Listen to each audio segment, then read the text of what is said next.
Welcome back. Now, as the deadline of the central bank for the complete phase-out of the old naira notes approaches, people across the country are still facing difficulties now in accessing the new 200 naira, 500 naira, and 1,000 naira notes. Now, there are challenges with swapping the old naira notes now with the new ones in banks as well. A cross-section of traders and even transporters nationwide have also begun rejecting the old notes to avoid being stranded by the January 31st deadline set by the CBN for the exchange of the old notes for the new ones. In the midst of all of this confusion, commercial banks too have also revealed that the new notes are not fully available for circulation. Automated teller machines in many places across the country are still not dispensing the new notes to bank customers. Now, both the House of Representatives and Senate have asked the CBN to move the deadline forward for final phase-out of the old currency now. The CBN has, however, maintained that there will be no extension of the deadline as the old naira notes will cease to be a legal tender from January 31st, 2023. Meanwhile, the House of Representatives has threatened to issue an arrest warrant against the CBN Governor, Godwin Emefiele, if he failed to appear before the House next Tuesday. The threat issued by Speaker Femi Gbajabiamila was in response to a second letter from the CBN intimating the House of the inability of the governor to honor the invitation sent to him on the latest cashless policy. Let's discuss this issue further now. I'm now being joined on the program by Margaret Ogundana, a former Deputy Director of the CBN who joins us from Dallas in the United States of America. Madam, thank you very much for joining us on the program. Tell me exactly what you make of, this difficulty associated with getting access to the new notes. What exactly is going on? Could we say the CBN probably did not print enough of the new currency? Thank you very much for seeking for my opinion on a very important issue. I would say that the central bank might not have printed enough of the currency. But let's look at the underlying policy behind it, and that is to do with the payment system. Recently, the governor launched the Afrigo National Domestic Card. Yeah. So the attempt underlining all this policy, even though it can be painful, it may be painful to some wanting to still dwell on using the naira, is the fact that we have to try and imbibe the spirit and the culture behind the payment system. Let's look at Kenya, for instance. In Kenya, they have the M-Pesa. And you don't do a lot of things with the Kenyan national currency. That is one of the things which we are trying to, from my personal opinion, that the central bank is trying to improve with respect to the payment system. Now, when you look at also the issue, when the naira redesign was launched in October last year, you realize that central bank governor complained about the cost implication of printing those notes. Exactly. It's very expensive. So please let us try and see it from that perspective.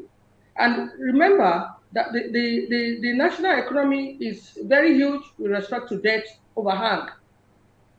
There's a lot of debt outstanding out there. But again, we're talking about a country where, especially the majority of people in the informal sector actually use cash. I mean, this is more or less a cash-based economy. I can understand the need to go cashless, but don't you think, the approach should have been a gradual one? Because the way it's looking like now, it's like, the central bank wants to go cashless in just one fell swoop. And if you try to do that in an economy that is dominated by cash transactions, you would have the kind of confusion we're having to deal with at the moment. I quite understand. I know we have a large number of activities, quantum of activities going on in the informal sector. And that is what is responsible for the fact that we have more cash outside the banking system than we have in the banking system itself. And the idea behind the naira redesign, as you will have seen, individuals, collective and general, turned into their banks trillions and trillions of naira cash. Do you get what I'm saying? I understand that people in the invisible trade sector, those of our mothers and aunties and sisters and brothers that goes to the market early enough to buy some vegetable from the local market and bring it to their store to sell. I know they might have difficulties, but there has been some designing, should I call it policy, and the commercial banks, they have been on this issue, trying to encourage even those of them in the individual sector to imbibe the spirit and the culture of not being unbanked but banked. There's an improvement, I've seen an improvement, because sometimes when you go, even if we have the POS, you can go and collect small cash from the POS and use it to buy your goods and services. I know the pains, I can feel the pains, but sometimes every successful venture comes with a lot of pains. People will have to bear with it. The cost implication of printing all these notes is humongous. Yes, I understand. And but don't you think it might be necessary with what we have? There's been an improvement too. Yes, there's an improvement. I understand you. If you can hear me, I'm asking, don't you think with the current difficulties we have with accessing the new Naira notes? I mean, you go to ATM machines, they're still dispensing the old notes. Even the heads of the various banks have come out to say, look, the problem they have is that they don't have enough of the new notes now to circulate and all of that. So they're still dispensing the old notes. So don't you think it just might be necessary for the central bank to probably shift the deadline, just move the deadline forward a bit and try to resolve all of this issue rather than stick to it? Yes, I quite agree with you. On that note, especially because the National Assembly also threatened to arrest their governor, I want to join my voice with that of the majority of Nigerians that maybe the deadline can be shifted a little, but not by as much as 6 months. I think 6 months is too long, maybe a few weeks. Now, because we have to play on the awareness of the people based on the policy outline behind the Naira redesign. So if the central bank can shift a little, but not by 6 months, 6 months is too long, I think we will see some improvement. And now that people are aware, it's like wanting to collect the PVC and the underlying policy and the implication of collecting the PVC. The way people are rushing. So they've rushed, they've taken their money to the bank, and I plead with central bank, let me join my voice because I know how painful it is. Me too, I'm also involved. Like the generality of all Nigerians, that we should please try and shift a little bit. And also at the same time, let's be mindful of the fact that if Kenya can do it with M-Pesa, including in their invisible trade sector, since Nigeria has a bigger economy, and I'm happy with the awareness, even though it's painful, I think we should also try and imbibe the spirit and the culture of the national payment system, because it will help us with our statistics, it will help us with our debt management.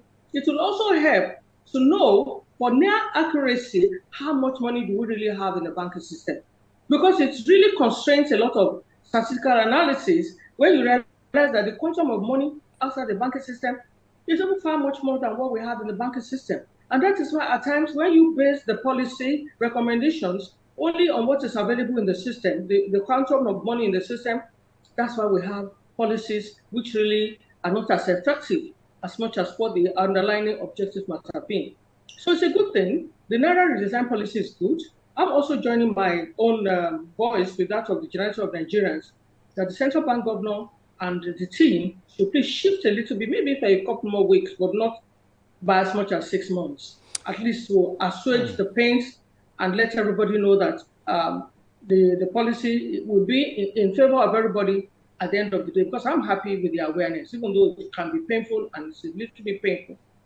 Thank you for that. Yes, I understand you. And maybe if the central bank governor had gone to honor that invitation by the lawmakers and then take the time to explain to them why, the date cannot be shifted by 6 months and probably reach a middle ground with them, that might help.